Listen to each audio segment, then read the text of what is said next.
In Sufism, it is really about being receptive. It is about listening. It's about creating an empty space. In that way, it's a little bit closer to certain forms of Zen meditation. You just create an empty space. And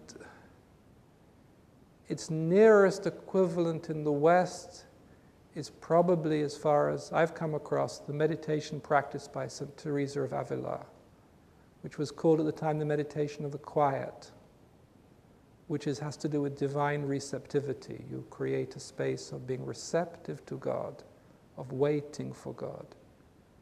She had to be very careful about who she said this to, because the church at the time were concerned that you actually just did prayers, verbal prayers all the time. They didn't like the idea that you might actually experience God. But this was the meditation or prayer of the quiet, which has to do with divine receptivity. And as Sufism is about learning to make a relationship with God, you learn to be receptive, you learn to wait, you learn to be attentive, and you learn to listen.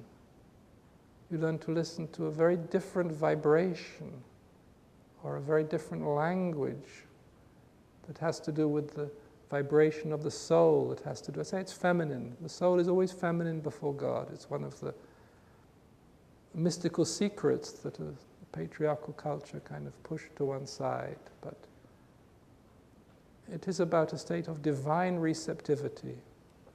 Rumi, of course, put this very beautifully.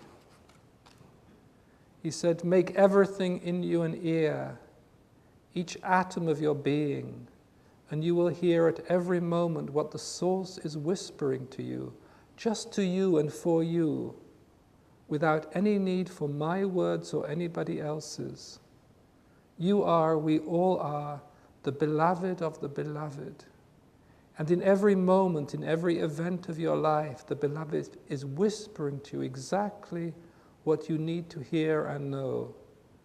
Who can ever explain this miracle? It simply is.